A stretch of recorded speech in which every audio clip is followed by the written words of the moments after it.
What's up everybody and welcome to the channel. In today's video, we're going to take a look at the 2025 Chrysler Pacifica. This one is the Select S Appearance Hybrid, finished off in Fathom Blue with an MSRP at $60,500. Big shout out to Richardson and Chrysler, Jeep, Dodge, and Ram for providing this minivan for today's video. Check out their website, links down below. Underneath the hood of the 2025 Chrysler Pacifica plug-in hybrid, you're going to find a 3.6-liter naturally aspirated 6-cylinder with, of course, that hybrid system. It is front-wheel drive with a CVT transmission. We get 260 horsepower and 262 pound-feet of torque. There's a 16.5-gallon fuel tank, and max range is around 520 miles. You can even get 32 miles of just electric range alone. The MPGe is going to be 82. And then curb weight is around 5,000 pounds. The overall length is 204.3 inches with the wheelbase at 121.6, and height is 69.9 with width at 79.6 inches. Moving on to the exterior styling with the 2025 Chrysler Pacifica, it definitely looks really sporty, especially in this color combination. We have a nice design for the LED headlights with a silver housing, and then there's gloss black for all the grills. We have this nice satin gray for the Chrysler logo, as well as the trim, forward-facing camera, massive grille down below with safety sensor, as well as a parking sensor. There's LED fog lights, a small chin spoiler down below as well, just to add to the sporty vibe of the Pacifica. And then the hood has some sharp lines to it.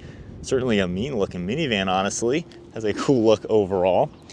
As we make our way to the side profile, there's a nice set of 19-inch wheels finished in a satin gray color. And then you have one sharp body line around the front fender. Got a few smooth body lines in the side profile, gloss black mirror caps with your turn signal and camera, and then all body colored for the door handles. You're going to get black trim throughout the windows, panoramic sunroof up on top with the black color for the rails. Side profile, as you would expect, looks like a minivan with the proportions you would expect, and then one sharp body line that droops down towards the rear. I like how they've added the gloss black trim above these taillights, and then a nice black trim piece connecting all of the bars. You got the nice red housing, parking sensors down below with some plastic trim, grab handle in the center. Got the hybrid badge on the one side, as well as the Pacifica S logo on the other. But can't complain, it's a nice car overall with good proportions. Taking a look at the key fob, we're going to get lock, unlock, the tailgate release, remote start, and you can easily open the rear doors from the key fob. So a nice fancy touch for this one. This one's nearly fully loaded, being the Premium S Appearance. And then of course you can just double tap the button, grab the handle, or there's one on the inside. For the front seats, you can just grab the door handle, automatically unlock, and we can take a look at the black leather interior with all the white accents throughout it. For the door panel, finished off in black, we have some soft touch material up above, this nice aluminum colored silver trim, memory seating, all of your controls down below, and then some nice padding for the armrest with a grab handle. Got tons of storage space along with your fuel cap, and then power controls on the seats. I like the piping you're going to get, as well as the contrast stitching. You have perforations, adjustable armrests that you can pull down, and then more perforations, the S logo, and stitching up on the headrest. Got a 3-spoke for the steering wheel with black leather, contrast stitching, and the nice logo right in the center. And then now inside the 2025 Chrysler Pacifica, keeping my foot on the brake, we can fire it up. Now being a plug-in hybrid, the engine will not necessarily turn on. You got your nice gauge cluster with a screen in the center. You can see your hybrid info right now, and we have 5 miles of electric range. So nice how you can mix and match. I can scroll right to left. You're gonna get a little bit more of that information for the total range, your braking, your acceleration, things like that. And then you can see the split. Continuing down, you have a lot of different menus to go through for the screen. And then on the left side, we have your charge indication and power, and then your fuel is over on the right side. Speed is also up top. For the steering wheel, we have those controls on the left with some phone integration, cruise control on the right with your distance pacing, and then we have the stalk on the right side for windshield wipers, turn signals over on the left. There's going to be headlights down below, interior lighting, one of your air vents, and then some soft touch with some faux stitching, and then just black all across the dash. Got more of that stitching design, and then for the multimedia screen, what you're expected to see on all the Chrysler vehicles. We have our climate control with all of your different zones, fan speed. You can go under your media, that's going to pop up with everything you're going to want to see. Home screen is configurable with a few different designs, phone integration once paired, and then going under vehicle, we have the surround view camera. You're able to take a look at the top down, forward and rear view, and then you have different designs along with the rear view only. Exiting out of all this, we have settings as well that you can go through, see all sorts of different things popping up. And then for the e-hybrid, you're gonna get a really good menu with the history. We have our power flow as well, and then you can see different schedules as well. Apps in the car, it's gonna pop up. And then for the drive, if we go into reverse, you can see all the same camera angles, and then we just twist this for all the different drive select. You're gonna get some physical buttons down here for the lane keeping, the parking, steering intervention, volume control, and you are gonna get physical climate controls too that you can easily make adjustments and it will pop up on the screen. Okay, your electronic park and brake, a little bit of storage hidden down below, wireless charging and a bunch of extra plugs, and then more storage in the center for your cup holders. Pulling this back, we have even more storage with some coin slots, and then I like how they have the stitching all across this, along with some hidden storage down below. You got your adjustable armrest, you can easily move up and down, and then I love the panoramic sunroof, looks great for the interior. We have a couple of the dome lights up above, you also have a sunglass holder, and then the actual controls for the roof are up here. Lastly, we have garage door button and a nice thin mirror. And then making our way into the second row, you have these two nice captain's chairs. They're also gonna get an armrest on the outside as well as the inside. For some of the controls, you have a lever back here. I can pull this upwards and slide the seat out of the way to easily gain access into the third row. You're gonna see 3 seats back here. Pulling that back, we have the recline lever down below, and then you also have the forwards bar, and then we have this strap as well to where you can completely remove the seat out of the vehicle. Don't believe you're gonna get stow and go given you have a battery pack underneath, but then up on the ceiling, there's gonna be climate controls along with some climate control vents. There are USB ports behind these seats with a ton of storage and really good legroom overall. So sitting back here, I can just press the button and easily power close that door, and then messing with the recline lever, pulling this back a little bit at 5'11", I'm sitting here pretty comfortably. I got plenty of headroom. Of course, got my own air vent on this side, and good legroom overall with the 2 armrests. And with the captain chairs, you can easily climb into the third row if needed. So pretty easy vehicle to use. I mean, honestly, I can see the appeal to a minivan. These are really good family-focused vehicles. And the third row, this is impressive how I have amazing legroom, headroom. The seat is a normal size. We have USB ports, a ton of extra storage back here. There's even air vents up in the ceiling. Making our way to the cargo space, you're gonna grab the button right here, and we have a power operation for that. You're gonna get a ton of space, even with the third row in use. You can see how deep the floor is back here, which is nice. They've kept the battery in the center portion, so you have a lot of space there. We can open this up. Looks like we have our charge cable in this nice little compartment. And then for the seats, we have your different straps. If we go ahead and pull this one lever, we can then pull that and get these seats to go all the way back into the floor.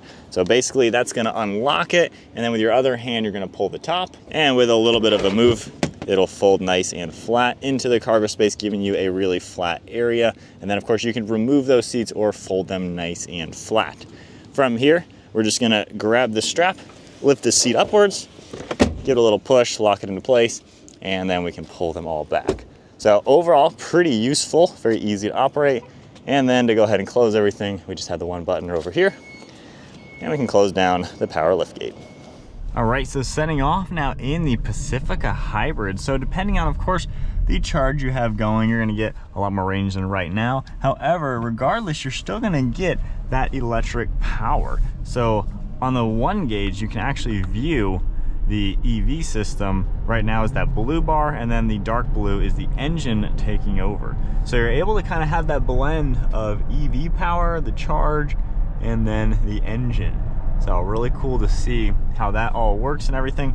And it makes the V6 really nice in the slow speed, just getting up and going, given there's no turbos or anything like that. That electric power makes this a lot more peppy to drive. And of course you can monitor how the battery and everything is doing. So I like that drivetrain a lot. You know, not everybody wants to go with a 4-cylinder hybrid. I believe that's what every other hybrid minivan has to offer. However, it's nice that Chrysler's giving you just a V6. So there's something about that engine that a lot of people I think are gonna really like. overall ride quality, it's pretty smooth. I would say it's a little on the bumpy side. However, I've noticed minivans don't really have that luxurious of a ride. This ride's better than a Toyota Sienna. That one's a little stiff and a little echoey and creaky sounding on the interior. This, at least, while it's a little on the stiff side for suspension, it's pretty quiet. You don't really hear wind noise and road noise. Train tracks, takes them with ease, and honestly is pretty smooth. So it's a pretty confident to drive vehicle to where if you're driving a minivan, at least you can enjoy driving this. I feel like minivans have always been such a sacrifice to get something you don't actually want to drive just because they're incredibly practical. At least this Chrysler is nice to be in. I mean, you have nice materials you're touching, the armrests and everything. It's a comfortable place to be, and I wouldn't mind being in the driver's seat for a very long time, which if you own a minivan, you're driving a lot because you probably have a lot of kids and a lot of family activities to do day in and day out. That's the only reason why you'd buy one. So with that, you know, visibility is all good and really can't complain with just the drive of it. I think that's a big plus to make this a nice place to be. The tech all works really well, and it's a pretty simple layout overall. When you hit the brakes, it's going to also do the regen as well. Now, being a plug-in hybrid, if you're not charging this at home, you're not really going to get the full benefit of the hybrid system. If you go with a standard hybrid in the competition, you don't really have to think about charging it. It just kind of automatically does it. However, the standard hybrids aren't going to give you the same type of electric drive that this is going to offer. So the plug-in has a good benefit, just giving it half throttle, nicely up to speed. And then on cruise control, that all works really well as well. So my ending thoughts with the Chrysler Pacifica, engine just fired up. I like the overall drivetrain. I feel like with the minivan, you know, this isn't about the thrill of driving, obviously. This is about getting from one point to the next. This is literally the definition of a point A to point B car, but you need this space. So obviously you don't want a little Honda Civic.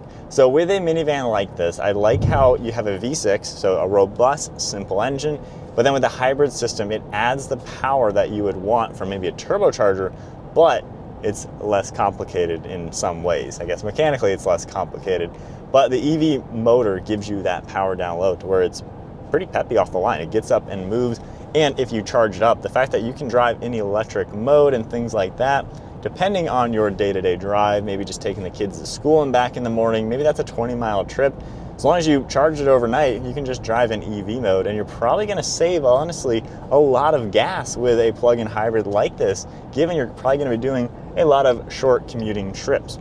Now, charging-wise, I'm down to less than 1%, so once you start driving it, depending on how you drive it, you're probably gonna deplete the battery every single day. We've had a couple plug-in hybrids to test out, and it seems like if you don't charge it every day, you're not really getting the benefits of what a plug-in hybrid has to offer. So as long as every day you're charging it, and maybe you'd want to have at least a level 2 charger in your garage or at your house versus just a 3-prong outlet, you're gonna get a full charge overnight. So as long as you're doing that, you're gonna get that a lot of electric power and the range to really assist your MPG. And with the plug-in hybrids, if you really optimize that, you can probably go maybe even a month or so without filling up your car with gas. So pretty economical way to go, and that does also translate to a nicer drive. Had this just be the standard 6-cylinder, it'd be a fine powertrain, but the electric power is more enjoyable and makes it fun. Now, as far as the actual driving of this from an enthusiast perspective, it doesn't drive like a sports car. I mean, the steering is very electronic, the brakes, same thing. So it's not at all a driver's car, but I like how it's comfortable. There's some minivans on the market that every time you hit a bump, it just creaks and rattles, and that's no fun. Going over those train tracks, you don't hear anything back there rattling. It doesn't sound, when I'm talking, like a plasticky, echoey interior, which I've noticed in other minivans once again. So I feel like Chrysler has done a good job using sound deadening materials. There's a lot of soft touch in here that also are gonna help absorb sounds. And again, with a minivan, you're probably gonna have a lot of kids in the back and they can be loud. So this isn't gonna drive you crazy with just an echoey sound. So I think that is something to look at. Obviously, I'm not exactly a minivan buyer, not something that is in my fleet of vehicles, something that would appeal to me at all at the current moment in life. But I can imagine if you have a lot of kids back there, something that is not echoey, something that is quieter, something that doesn't rattle every time you hit a bump is gonna be more pleasant for the family on a long road trip.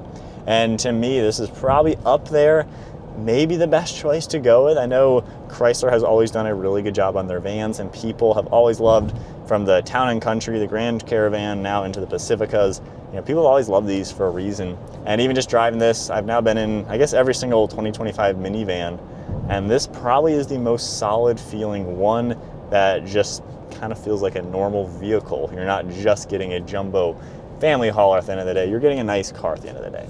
So I think that's kind of my ending thoughts with the Pacifica plug-in hybrid. I do think it's a good way to go, honestly. 60 grand, not the cheapest thing out there, but in today's market, that's kind of up there with most vehicles these days. But that is it for the 2025 Chrysler Pacifica. This one does have a very long name. It's the plug-in hybrid Select Premium S Appearance. I think that's everything on the name list. But if you guys enjoyed the video, be sure to give it a thumbs up, hit that subscribe button, and stay tuned for plenty more content. And then a big shout out once again to Richardson Chrysler, Jeep, Dodge, and Ram for providing this plug-in hybrid for today's video. Check their website linked below, and I'll see you guys in the next video.